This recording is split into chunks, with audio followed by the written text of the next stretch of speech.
각이 살아있는 정치평론 시사정각 시작합니다. 오늘도 각이서는 두 분과 함께 할 텐데요. 전용기 더불어민주당 의원, 이용호 전 국민의힘 의원 나오셨습니다. 어서 오십시오. 네, 안녕하십니까. 네. 자, 어제 김건희 특검팀이 윤석열 전 대통령의 강한 저항에 체포영장 2차 집행에 실패를 했습니다. 이를 두고 정치권에서 엇갈린 반응이 나오고 있는데요. 영상 먼저 보시고 이야기 나눠보겠습니다.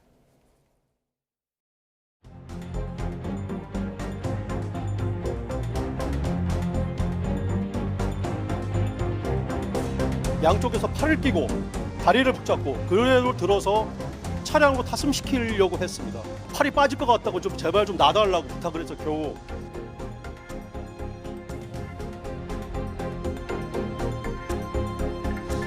피의자가 완강하게 거부하였고 9시 40분 집행을 중단하였습니다.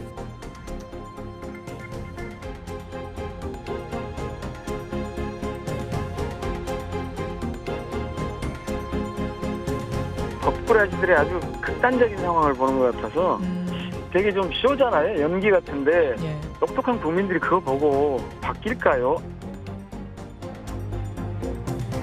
정말 인권적인 측면에서 저는 있어서가 안 되는 일이라고 생각을 하고요. 이렇게 망신주기식으로 대통령의 품위를 논하는 수사로 이렇게 가서는 한마디로 비루하기 짝이 없다 생각합니다. 아주 더럽고 추악하지요. 아니 일국의 대통령까지 지내고 또 검찰총장을 지낸 분이 법의 법치주의를 무시하고 그런 집행을 방해하고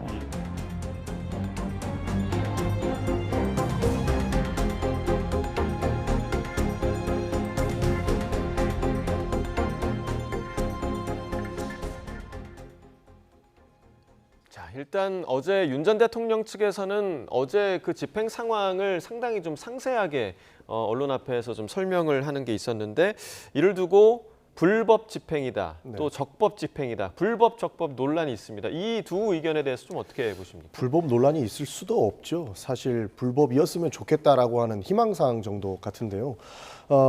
불법을 하고 있는 사람은 누구인가? 이 부분은 모든 국민들이 알고 있을 거라고 봅니다.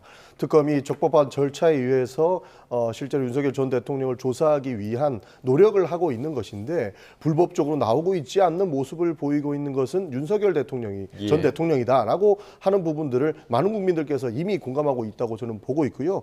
심지어 망신주기다, 품위를 없애기 위함이다라고 말씀을 주시는데 누가 망신을 줬습니까? 저는 과감하게 셀프 망신을 당하고 있다라고 생각을 합니다. 이 또한 본인이 특검의 조사에 참여하지 않기 위해서 이렇게 버티다가 생긴 부분 아니겠습니까? 전적으로 셀프 망신이라고 보고 있던 것이고 품위를 없앤 것도 자기 자신이지 특검은 법과 절차에 의해서 수사를 진행하기 위한 그런 노력을 했을 뿐이라는 말씀드리겠습니다. 네, 오히려 윤 전 대통령이 불법을 행하고 있고 셀프 망신이다라고 평가를 해주셨는데 지금 조금 전에 저희 녹취에서 좀 들으신 것처럼 국민의힘 내부에서도 어제 집행 관련해서 좀 평가가 좀 엇갈리고 있더라고요. 네, 그런 여론 있어 왔죠. 사실은 계엄을 반대하고 또 탄핵을 반대하는 이게 서로 이게 나눠서 찬반 반탄 이렇게 내부가 다투다 보니까 저런 일이 있는데요. 저는 어제 그 뉴스를 보고 참으로 마음이 불편했을 거다. 우리 국민들이 이런 생각을 해요. 기본적으로 대통령까지 지내셨으니까 사실은 마음에 들든 안 들든 간에 특검이 이제 그 집행 영장을 이렇게 가지고 왔으면 수사에 응하는 것이 좋다고 하는 대전제를 깔고 말씀을 드립니다만 그러나 이제 일반 상식으로 볼 때 법도 상식이거든요. 근데 이미 구속돼 있는 사람을 굳이 다시 체포영장을 발부해서 저렇게 강제로 물리력을 동원해서 하는 것이 과연 맞느냐 하는 부분은 또 다른 측면이 있는 것 같아요. 왜냐하면 일반적으로 체포영장 발부는 어떤 범인이 수사에 응하지 않고 예를 들어서 도주하거나 또 증거 인멸을 하는 그런 우려가 있을 때 하는 것인데 이미 알다시피 윤석열 전 대통령은 구속돼 있는 거잖아요. 심계 신병이 격리돼 있고 또 일반 접견도 불허함으로 해서 증거 인멸 가능성도 전혀 없는 그런 상황이거든요. 그러니까 그런 차원에서 윤석열 전 대통령도 본인으로 봐서는 더 이상 진술을 하지 않을 권리가 있고 본인은 그 수사에 응하지 않을 권리가 있다 이렇게 생각하는 것 같아요. 또 한 가지는 기본 바탕에 지금 특검이 과연 중립적이고 독립적이냐. 그러니까 이 특검법이라고 하는 게 처음 생겼을 때 여당에서, 그러니까 민주당과 조국혁신당 몇몇 여권에서만 일방적으로 제출을 했고, 또 특검도 중립적으로 추천하지 않고 사실은 뭐 지금 여권에서 한 사람 중에 한 사람을 지정하지 않았습니까? 그러니까 이 특검법 자체가 이게 위헌적이다 이런 생각을 갖고 있어서 우리는 난 이 특검을 인정하지 않겠다라는 게 기본 바탕이 깔려 있다는 것이고요. 그런 차원에서 나가서 내가 진술을 해본들 무슨 의미가 있느냐라는 그런 생각을 하고 있다라고 저는 판단이 되고, 이렇기 때문에 이 특검이 이런 사람을 다시 이렇게 강제로 끌고 가서 과연 원하는 진술을 받아낼 수 있을까? 실익이 없는 건데 왜 저렇게 물리를 꼭 써서 해야 되는가? 더구나 그런 얘기도 하지 않았습니까? 이제 윤석열 전 대통령에 대해서도 최순실 씨와 똑같이 해주겠다. 이런 건 감정이 실린 내용이거든요. 그런 차원에서 물론 뭐 윤석열 전 대통령이 본인이 하여튼 인정하지 않더라도 악법도 법이다 이런 얘기가 있으니까 거기에 그냥 따라주고 했으면 좋은데, 그렇지 않은 경우에는 또 물리를 또 저렇게 무리하게 국민들 불편하게 만들면서까지 저렇게 하는 것이고요. 모르는가 그런 생각도 제기합니다. 네, 어찌됐든 어제 그 특검이 물리력까지 동원했던 부분은 윤석열 전 대통령에 대한 조사가 필요하다라는 판단에서 이제 그렇게 단행했던 게 아닌가 생각이 드는데, 조사 없이 기소할 가능성에 대해서는 좀 어떻게 보십니까? 이 정도 됐으면 조사 없이 기소할 가능성도 충분히 있다고 봅니다. 그러나 특검은 어떻게든 조사를 해야 된다라고 하는 입장을 두 차례 체포영장으로 볼 수 있었던 것 같습니다. 기본적으로 윤석열 전 대통령과 그 변호인들은 법 기술자라고 평가합니다. 과거에 있었던 구속 취소도 굉장히 이례적으로 만들어내지 않았습니까?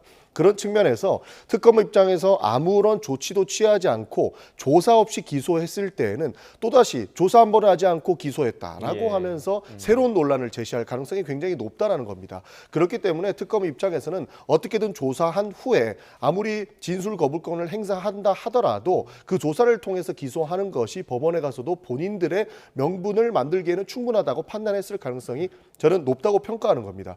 그런 측면에서 왜 조사를 하느냐라고 하는 측면들은 누가 봐도 조사가 필요한 상황이 됐던 것이고, 조사 없이 기소한다고 빠져나갈 수 있다라고 하는 여지조차 주지 않기 위한 노력이었다. 저는 그렇게 평가를 합니다. 저는 그 부분에 대해서 조금은, 원래 지금 내란 특검에서도 한번 이렇게 체포영장 집행을 한번 했다가 포기했거든요. 그러면은 김건희 이 특검에서도 하지 않을 수 없으니까 한 번쯤은 하되, 또 본인이 거부하면 거기서 그치면 되는 거예요. 근데 굳이 사실은 내란 특검에서 못 끌어냈으니까 나는 끌어내 줄게, 이런 생각을 경쟁적으로 갖고 있었던 것이 아닌가라는 생각이 들어요. 그러니까 그런 부분이 불편하다는 것이고요. 앞으로도 또 이제 그 최상병, 최혜병 특검도 또 한 번 저런 일이 있지 않을까 싶은데, 어차피 본인이 변호사를 통해서 본인 스스로가 특검 조사에는 응하지 않겠다 이렇게 얘기해 놓은 상태고, 또 이렇게 조사에 응하지 않았을 경우에 특검에서는 조사에도 응하지 않은 데 대해서 더 불이익을 줄 수 있을 거예요. 또 재판부도 그래? 윤 전 대통령이 특검에도 응하지 않았어? 이런 데 대해서 당연히 불이익이 갈 것이기 때문에 그런 걸 감수하고도 지금 하는 거 아니겠습니까? 그러니까 그냥 이런 정도는 인정하고 넘어가서 나중에 재판에 가서 해도 큰 문제는 없다. 저는 그렇게 생각합니다. 지금 그 이 전 의원께서 지적해 주신 3특검에서 윤 전 대통령에 대해서 경쟁적으로 조사를 할 것이다라는 부분에 대해서는 좀 어떻게 보십니까? 실제로 경쟁적이다라고 하는 비판도 굉장히 많은 것 같습니다. 그러나 하지 않을 수 없는 수준이다. 저는 그렇게 평가합니다.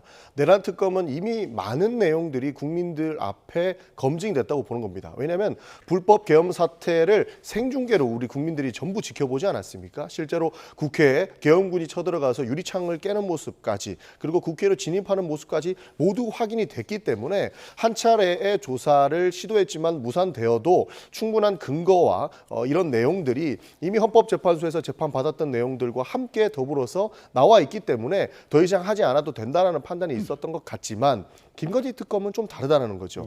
굉장히 베일 속에 쌓여 있고 서로의 진술 간에 엇갈리는 측면들이 분명히 있을 거기 때문에 그 부분을 증명해야 되거든요. 그렇기 때문에 조사의 필요성이 상당히 높았다고 평가합니다. 더욱이 최상병 특검 같은 경우에도 VIP가 경로했다라고 하는 지점들이 2, 3년간은 거짓말처럼 치부되어 왔지만 지금 많은 분들이 진술을 바꾸고 있지 않습니까? 그런 측면에서 윤석열 전 대통령에 대한 소환 조사가 필요하다는 거죠. 그런 측면에서 물론 뭐 특검들이 경쟁적으로 한다는 비판을 할 수 있지만 특검도 내부 사정으로 반드시 조사해야 될 만한 이유는 윤석열 전 대통령이 직접 만들었기 때문에 이러한 사례까지 우리가 보고 있는 것이다. 저는 그렇게 평가하고 있습니다. 예, 그 이제 단순히 이제 경쟁으로만 볼 수는 없다라고 얘기를 해주셨고 이틀 전에 김건희 여사에 대한 소환이 이루어졌는데 소환 하루 만에 구속영장이 청구가 됐습니다. 일단 그날의 소환 조사가 구속을 위한 조사였다 이런 평가도 좀 나오고 있더라고요. 어떻게 보십니까? 아무래도 증거물과 본인의 진술에 대한 신빙성을 따지는 데 주력하지 않았을까 싶습니다. 그러나 언론 보도에 나오는 내용들을 보면 상당 부분 거짓말일 가능성이 굉장히 높다라고 보는 겁니다. 그 거짓말이 결국에는 증거인멸 가능성 높이게 되는 거고 그 우려로 변질될 수 있기 때문에 사실상 김건희 여사를 구속하지 않으면 안 되는 수준까지 왔다라고 특검이 판단한 것 같습니다. 그런 측면에서 아무래도 구속영장을 발부한 것이지 구속을 위한 그런 조사였다라고 보기에는 상당히 위험적 측면이 있기 때문에 그러지 않았을 거라고 저는 생각을 합니다. 네, 그러니까 그 여러 사안들에 대한 김 여사 측의 그런 입장 표명이 지금 뭐 실제와 지금 맞지 않는 부분들이 상당히 좀 많이 발견이 되고 있거든요. 그래서 이제 김 여사에 대한 말씀해 주신 대로 구속의 가능성이 좀 높아지고 있는 상황인데 그렇게 되면 윤 전 대통령 그리고 김건희 여사 부부가 지금 동시에 구속이 되는 상황이 벌어질 수도 있지 않겠습니까? 사상 초유의 일인데요. 이 상황을 좀 어떻게 보십니까?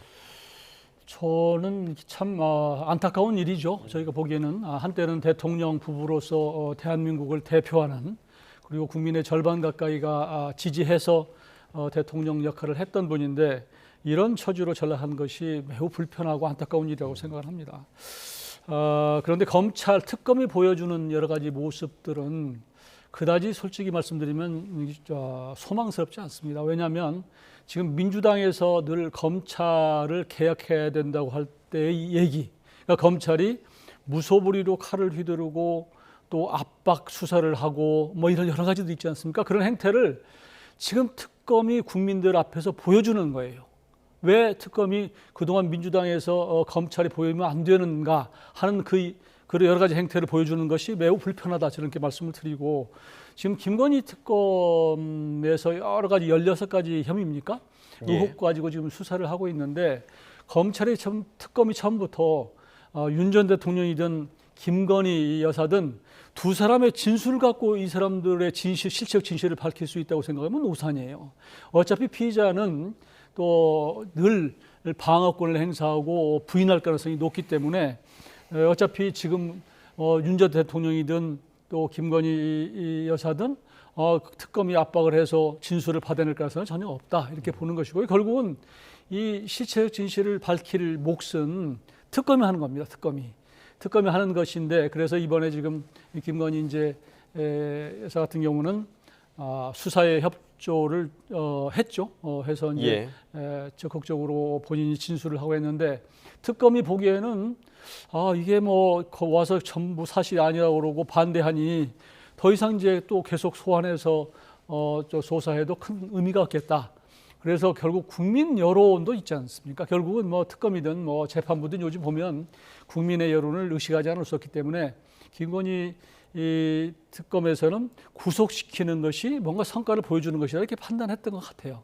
그래서 일단은 구속영장을 청구하는 것이고 그 결과에 대해서 과연 이제 부부가 동시에 구속되는 일이 생길지는 모르겠습니다만 안타까운 일이고 결국은 판사에 달렸다고 봐요.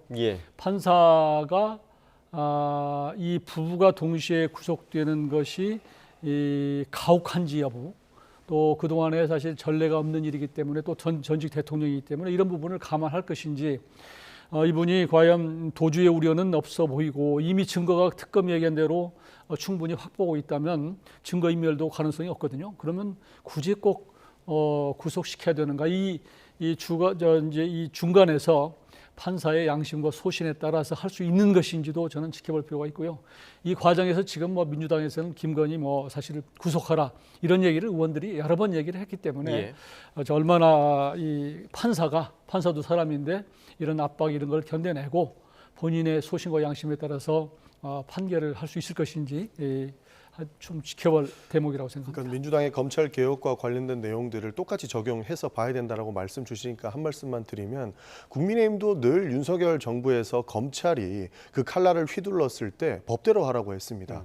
저희는 보복의 개념으로 검찰이 칼을 휘두르면 안 된다고 이야기를 할 때 특검을 거부한 자가 범인이다. 그리고 반드시 구속 수사해야 될 의무가 있다라고 이야기하면서 법대로 하라고 했던 게 또 국민의힘이거든요. 이런 측면에서 우리가 입장차가 바뀐 것은 굉장히 좀 유감스럽지만 사실 전 대통령이고 부부를 함께 수감해야 된다라고 하는 측면들은 아마 사법부에서 이제는 판단을 따로 정무적 판단을 하지 않을 것이다. 저희는 그렇게 봅니다. 네. 저도 한 가지만 붙이면요. 지금 민주당에서 계속 내란을 계속 반복하는 것은 어차피 제가 보기에는 뭐 몇 달 더 계속될지 모르겠지만 아마 국민들도 조금 가면 식상해 할 때가 올 거라고 생각해요. 그래서 내란 부분인지 여부는 아직은 사법적으로 판단이 안 됐기 때문에 사법부에 넘겨놓을 필요가 있고 또 특검을 이렇게 임명해놓고 민주당에서 해놨으면 이제 특검한테 맡기고 제발 민주당은 집권 여당으로서의 국민의 민생 지금 대외의 관세 협상 이런 것들이 얼마나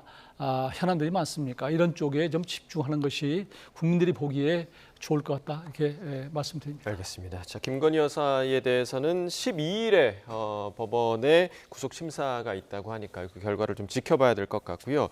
이어서 사면 관련 이야기를 좀 해보도록 하겠습니다.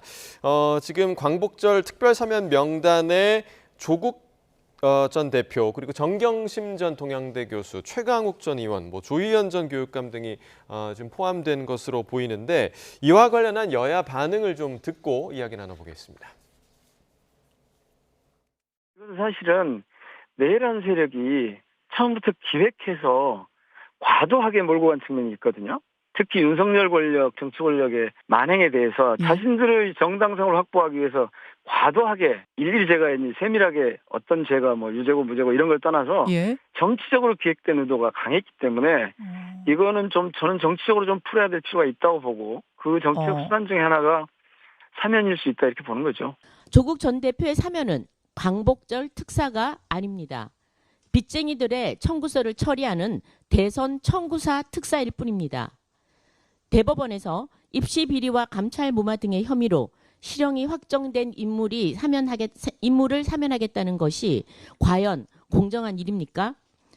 정권 초반이니 정치적 보온 인사와 특혜 사면으로 청구서를 갚겠다는 발상 매우 오만하고 위험합니다. 자, 조국 전 대표가 포함된 걸 두고 지금 여러 의견들이 나오고 있는데 조금 전에 김정재 의원의 이야기도 들으셨고 주진우 의원 같은 경우는 이재명 대통령과 조국 혁신당 사이에 부당 거래다 이렇게 좀 주장을 했더라고요. 기본적으로 크게 의미를 두고 있지는 않습니다. 일부러 삐딱하게 보시려고 한다고 저는 생각을 하는 것이고요.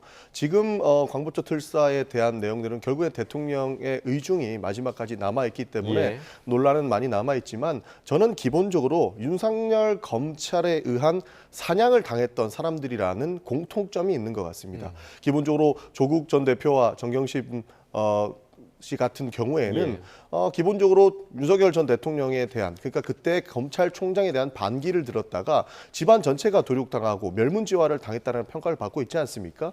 그리고 그 이상으로 사실 최강욱 전 의원도 그렇고 윤미향 의원도 검찰이 굉장히 과도하게 수사를 했다는 평가를 받습니다. 그 공통점이 가지고 있는 사람들이 지금 사면 명단에 올라와 있다고 저는 평가를 하는데요. 그 이후에도 굉장히 많습니다. 윤석열 전 대통령의 검찰들이 과거 지금 김용 전 부원장이라든지 송영길 전 대표라든지 이분들은 지금 대법원에서 확정 판결을 받지 않았고 대상이 되지 않습니다만 윤석열 전 검찰총장의 칼날에 휩쓸렸던 사람들이거든요. 이분들은 사실 대상도 안 되지만 기본적으로 본인들은 본인의 명예회복을 위해서 무죄를 받고 오겠다라고 이야기를 합니다. 근데 이 사람들의 면면이를 보면 위법 수집 증거로 싸우고 있는 분들도 계세요.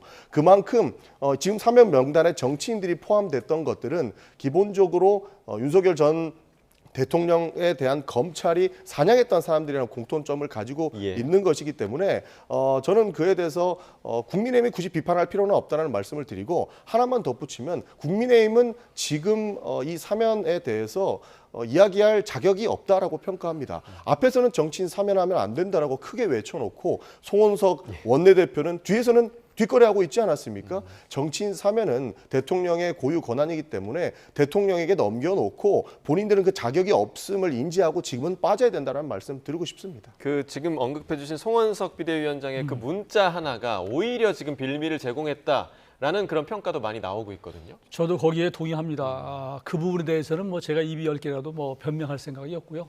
송원석 원내대표 아주 잘못한 했다고 저는 지적하지 않을 수 없습니다. 그런데 문제는 특사도 최소한도의 기준과 관례가 있는 것이거든요. 예. 근데 지금 조국 혁신당 전 대표의 경우는 그동안 관례에 비추어서 최소한도 요건도 못 갖춘 그런 사례라고 보여져요. 그러니까 적어도 형기의 절반 정도를 뭐 이수했다거나 이런 것들이 있는데 아직은 한 2년 정도에서 지금 6개월 남짓했으니까 3분의 1 정도 지난 거거든요. 그래서 너무 시기상조다. 아무리 민주당이 빚을 졌어도 정책 빚을 졌어도 이렇게 기준에 어긋나게 하는 것은 저는 그러니까 뭐 그때 자의적으로 이렇게 속된 말로 얘기하면 여창수 마음대로 하는 특사 같으면 특사제도 없애는 게 좋겠다 생각해요. 지금 검찰권 남용의 피해자라고 해주셨거든요. 이 부분에 대해서는 어떻게 보시나요? 대법원 검찰권에는 예를 들어서 검찰권에서 피해자를 이렇게 수사권에 이렇게 피해자를 수 있지만 이거 대법원까지 가서 사법부에서 다 결론 난 거예요. 우리 국민들 그 내용 표창장 위조하고 이런 것들 다 사실은 이거 입에 담기도 어려운 사실 어떻게 보면 뭐 잡스러운 범죄거든요. 이 부분에 대해서 어떻게 옹호한다는 게 좀 맞지 않은 것 같고 뭐 필요하면 할 수 있겠지만 국민들이 그걸 어떻게 판단할까 이런 생각이 들고 저는 왜 조국 전 대표를 이번에 포함을 시켰을까? 그리고 이미 포함시켰다는 것을 언론에 저렇게 공표했을까? 저는 아주 의아해요. 왜냐하면 조금 전에 우리 전용기 의원 말씀하신 대로 사면권은 대통령의 고유 권한이거든요. 그러니까 대통령이 하기 전까지는 거의 배일에 쌓이는 경우가 많아요. 내부적으로 논의를 하지만 그런데 이렇게 공공연하게 명단이 나돌고 하는 것은 참 이상하다. 이재명 대통령이 국정 무슨 누수가 생긴 것도 아닌데 이런 걸로 비춰보면 이재명 대통령의 의중이 이미 반영이 되고 우리 국민들에게 여론을 좀 탐색해 보는 것이 아닌가 이런 생각을 해요. 양단 그 두 가지 장단점이 있으라고 생각해요. 조국 전 장관을 이제 사면해 주는 것과 안 해주는 것이. 그런데 사면을 해주면 조국 혁신당으로부터 국정협조를 많이 받을 수 있을 거예요. 그러니까 정청래 대표가 최근에 당대표가 되고 나서 3대 개혁을 뭐 사법개혁, 뭐 검찰개혁, 언론개혁을 뭐 전광석화처럼 하겠다 이렇게 얘기했던데 이거 한 2-3달 동안에 해나가면 적어도 조국 혁신당이 온몸을 다해서 협조를 해줘야 되거든요. 이런 협조를 받기 위해서 그런 것인가? 한편으로 저는 그렇게 생각을 하고 아니면 이제 국민 여론이 이재명 대표로 봐서는 이제 당에서 조국 혁신당에서 하도 청구서를 요청을 하니까 이재명 대통령 쪽에서는 그래 한번 명단에 넣어보자. 그래서 국민 여론을 지켜보고 아닌 것 같으면 정치인 다 빼고 올해 크리스마스 사면 정도 넣자.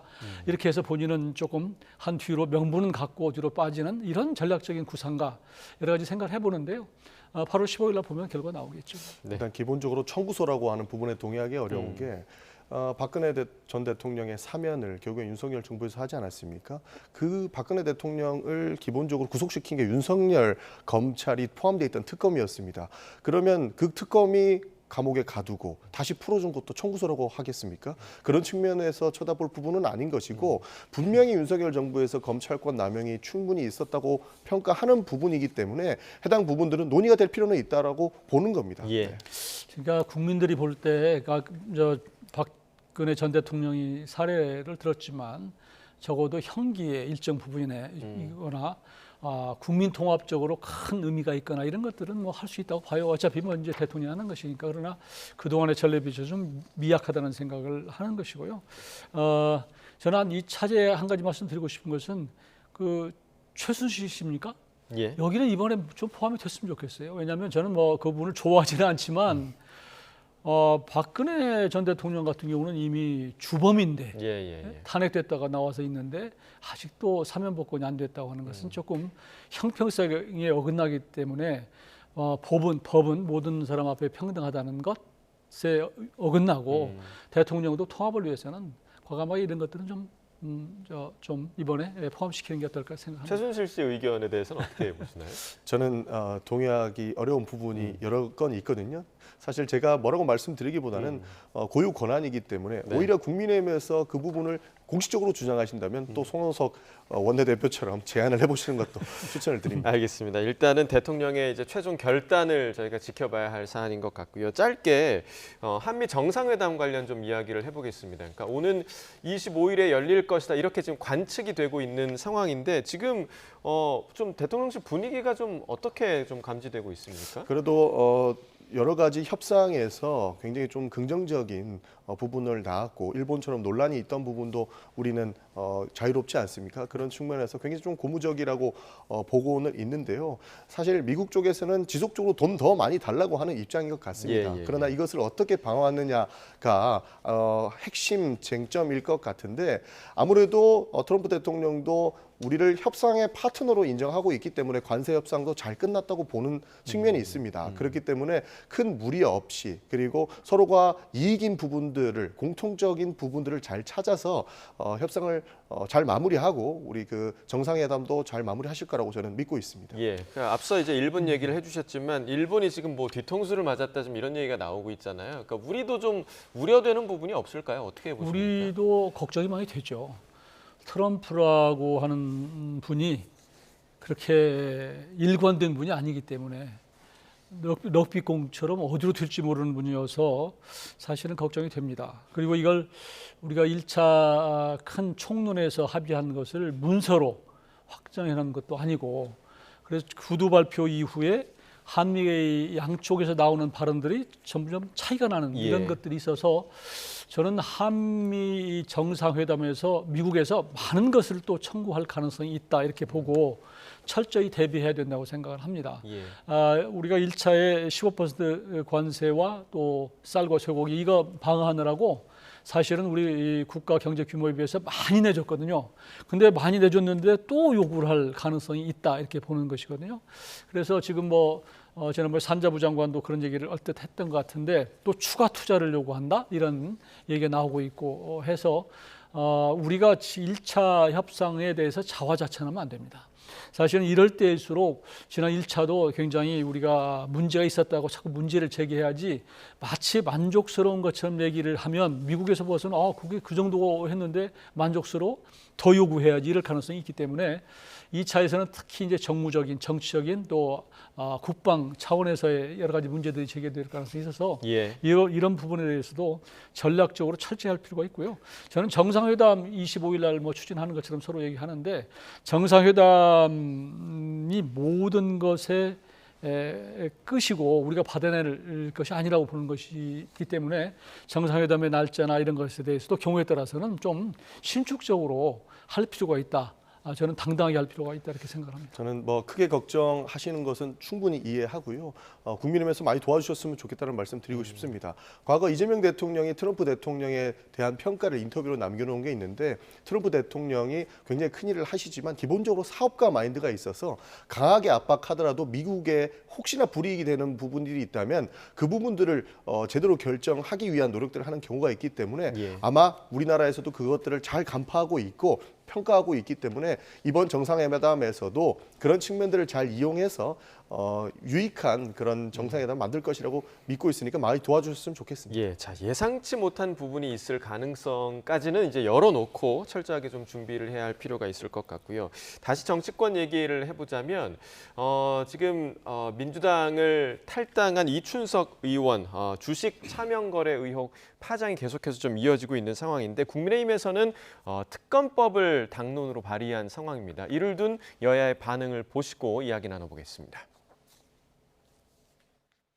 지금 야당의 특검이나 국정조사 주장 이런 부분들은 야당으로서는 모든 할 수 있는 수단을 다 동원해서 지금 공세에 나서고 있는 중이다 이렇게 보고 있는데 민주당과 대통령실의 이 문제를 대하는 태도가 정말 가장 할 수 있는 초강도의 조치를 하고 있기 때문에 아마 거기까지는 아마 현재로서는 국민들께서도 동의하지 않으실 거다 이렇게 생각하고 있습니다.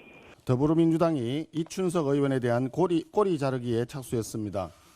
이미 탈당한 무소속 의원을 뒤늦게 당에서 제명하겠다고 하는 소잃고 외양간 고치기식 징계가 우스꽝스럽습니다.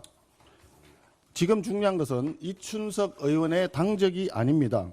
이춘석 게이트라고 하는 국기문란 범죄의 진상을 밝히는 것입니다. 이춘석 의원을 제외한 모든 더불어민주당 국회의원들과 국정위 관계자들이 결백하다면 우리 당이 제안한 특검 수사와 국정위 국회의원 차명재산 전수조사를 거부할 이유가 없습니다. 네, 그러니까 이제 국민의힘에서는 이춘석 의원 하나로는 안 된다. 더 수사 범위를 확대해야 한다라는 의미에서 지금 특검법을 발의를 했는데 민주당이 받을 거라고 보십니까? 안 받겠죠. 그걸 받을 턱이 없고 저는 좀 이 사안에 관해서는 조금은 생각이 다른데요. 이춘석 의원의 이번 사안 이거 사실 있을 수 없는 일이고 전무후무한 일이거든요. 제가 보기에는 보좌관 명의로 이 핸드폰 하나 개설해서 본인의 이제 돈을 넣어서 했던 것이 아닌가 이런 생각을 해요. 합리적 의심을 하는데, 근데 이제 우연치 않게 이제 이춘석 의원이 국정기획위에 AI 관련한 그 국가대표 기업을 선정하는 그런 분과의 분과장을 했기 때문에 이렇게 의혹을 더 확산시키는 것인데요. 저는 이 단계에서 특검으로 가는 것은 특검 만능주의, 사실은 이게 특검 만능주의를 민주당에서 만든 거예요. 툭하면 특검해서 만든 건데 저는 이 사안 정도 가지고 특검을 하는 것이 과연 맞는가 하는 생각이 들어요. 저도 국회의원 이제 하면서 재산 등록도 하고 여러 가지 뭐 주식거래도 뭐 이렇게 우리 좀 한 사항이 있지만 저는 이것은 우선 1차적으로는 민주당에서 한번 이건 해볼 필요가 있을 것 같아요. 국정기획위원회 위원들이 어떤 주식을 예를 들어서 지난주부로 소유하고 있는 것인지 이건 전문가 해볼 필요가 있다고 생각하고 또 더 확대한다면 민주당이나 국회의원 전수조사를 스스로 전수조사한다는 게 뭐 본인 계좌 내면 가능하거든요. 가족 계좌 내면. 그러니까 그것을 한번 해볼 필요가 있고 그래서 과연 그 국정기획위에서 나름대로 내부 정보를 이용해서 연결시킬 수 있는 그런 주식이 있느냐라는 것을 한번 파악해보고 이런 것들이 나왔을 경우에 이건 또 의혹이 있다. 라고 하면 그때는 이제 뭐 특검을 하든 다른 조사를 할 수 있지만 지금 단계에서는 조금 너무 나가고 좀 성급하다. 저는 개인적으로는 그렇게 생각하고 있습니다. 이 의원께서는 지금 조금 더 현실적인 안을 좀 제안을 해주셨고 특검법 내용을 보니까 민주당이 이전에 발의했던 3특검법을 조금 닮아 있는 부분들이 좀 있더라고요. 그러니까 그 반대로 닮은 거죠. 이 부분에 대해서 좀 어떻게 보셨나요? 그러니까 명확한 근거 없이 정치 공세하는 거라고 볼 수 있습니다. 300명 전수조사 하자면서 본인 사람 많쳐가지고 본인들은 또 피해 나가겠다라고 하는 그런 의혹들을 국민의힘에서 제안을 하고 있는데 오히려 그 특검 속에서 그 내로남불이 녹아 있다라고 저는 보고 있거든요. 그런 측면에서 실제로 현실적이지 않은 부분들을 정치 공세로 이용했다라고 볼 수 있을 것 같습니다. 기본적으로 국회의원들 그리고 가족 간의 거래 이 부분은 사실 이해충돌 방지법에 의해서 굉장히 많은 사람들에 대해서 이미 신고를 하고 있습니다. 그러나 그 허점을 노려서 지금 이춘석 의원의 사례가 나온 것인데 해당 부분을 너무 광범위하게 볼 필요는 없을 것 같습니다. 민주당에서 기본적으로 초고강도의 조치를 내놓았고 대통령실에서도 강력하게 수사해야 된다라고 입장이 나온 만큼 해당 부분들을 지켜보는 것이 저는 합리적일 것 같고요. 추가적인 의혹이 나오고 혹시라도 연결고리가 나오면 그것은 피하지 않겠다는 말씀까지 드리고 싶습니다.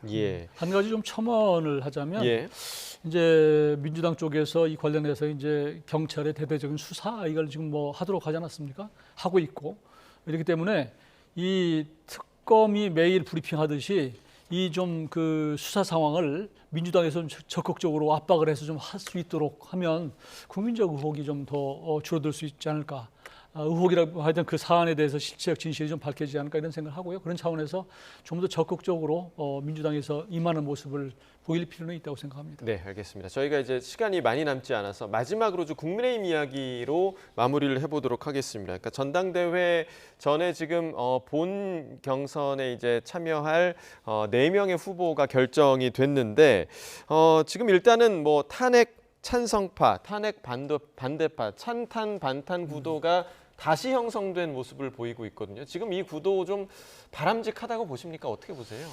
바람직하지 않지만 뭐 현실이 이렇게 됐고요. 저는 뭐 이런 것들이 이제 뭐 주진우 의원이 이제 탈락을 했는데 처음부터 예견됐던 부분이고 이런 형태로 계속 가서 누가 될지 모르겠지만 이제 지금 최종 결선에서는 당원이 80%고 그리고 20%가 일반 국민 여론 이런 상태거든요.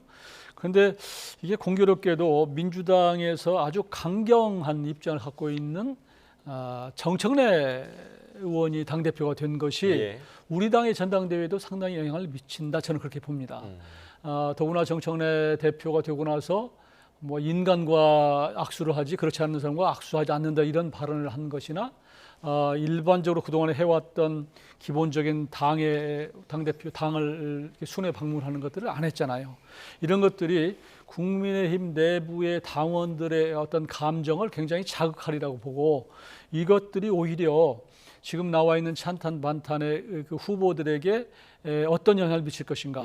결국은 저는 그 반탄 의원들 후보들에게 오히려 영향을 줄 것이다.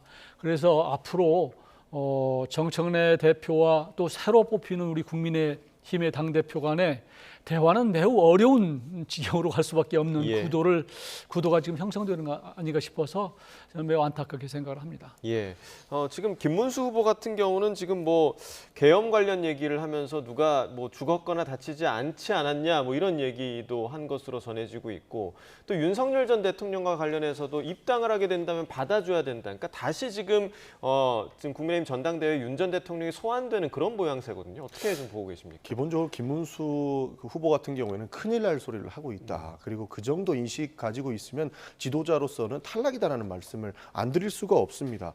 정청래 정청래 당대표가 나왔기 때문에 협치가 어렵다고 말씀 주시는데 정청래 당대표는 늘 사과하고 반성하지 않는 집단과는 협치하지 않겠다고 밝혔습니다.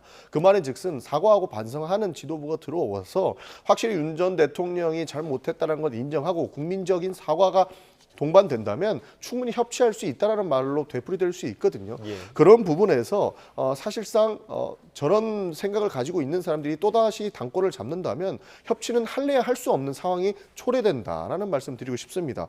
더불어서 굉장히 유감스러운 부분이 민주당 입장에서도 건강한 야당이 있어야 대한민국 발전에 도움이 된다고 보고 있습니다. 그렇게 협치가 이루어지고 서로가 한 가지 목적을 향해서 따라갈 텐데 저런 방식으로 나오는 사람들이 모여 있으니 저희가 어떻게 협치를 할 수 있겠습니까? 이런 부분들을 조금 국민의힘 당원들도 인지를 하시고 투표에 참여해 주시는 거 좋지 않을까 싶은 겁니다. 그렇기 때문에 찬탄 반탄은 이제 끊어내고 반성하는 집단으로 거듭났으면 좋겠다는 말씀 좀 드리고 싶은 겁니다. 지금 비판해 주신 국민의힘 전당대회 구도가 지금 여론조사 결과로도 나타나고 있는 거 아닌가라는 생각이 좀 듭니다. 그러니까 지금 10%에 진입한 지 꽤 됐고 16%까지 지금 나왔거든요. 그러니까 최저치를 기록했는데 지금 이러한 형세가 이러한 숫자로 지금 나타나는 게 아닌가라는 평가에 대해서는 좀 어떻게 보세요? 저도 기본적으로 동의하고요. 워낙 이재명 정부의 이제 초기고 또 우리 국민의힘 당이 제대로 대응하지 못하고 있고 하나가 돼도 어려운 상황에서 서로 공격하고 있는 이런 상황을 아마 보수층들은 굉장히 지금 실망하고 있는 이런 것들이 이제 표로 나타난다고 보는데요. 조금 전에 이제 말씀 주신 건강한 야당이 있어야 건강한 여당이 있다고 그러는데 저는 거꾸로 좀 건강한 여당이 있어야 건강한 야당이 생긴다. 지금은 누가 뭐래도 전국을 마음대로 끌어가는 것은 민주당이고 지금 민주당의 여러 가지 행태가 과연 건강한가 이렇게 묻지 않을 수 없고요. 지금 김문수 후보의 발언 그러니까 윤석열 전 대통령이 뭐 입당한다면 뭐 받겠다 이런 것들이 사실은 우리 전체 국민들에게는 아주 안 좋은 거죠. 그런데 이제 그 전당대회 대회에서 특히 보수 유튜버한테 예. 가서 얘기한 것인데 그럼에도 불구하고 저는 좀 바람직하지 않다고 이렇게 비판하지 않을 수 없고 예. 그렇지만 이런 것들이 그 민주당이 워낙 내란으로 몰아붙이고 있는 상황에서 서로 상호 교호작용을 일으키면서 증폭되고 있는 그런 측면도 있다라고 생각이 되고 새로운 당대표가 뽑혀서 새로운 인적 개편이나 그동안 과거 청산의 문제나 또 미래지향적인 어떤 로드맵 비전을 제시하거나 이런 것들이 이루어진다면 그러면 지금 이제 바닥을 치고 있는 국민의힘에 대한 지지도도 조금은 좀 턴해서 올라가지 않을까 저는 기대하고 있습니다. 알겠습니다. 오늘 두 분 말씀 여기까지 듣겠습니다. 전용기 더불어민주당 의원, 이용호 전 국민의힘 의원과 이야기 나눠봤습니다. 고맙습니다. 감사합니다.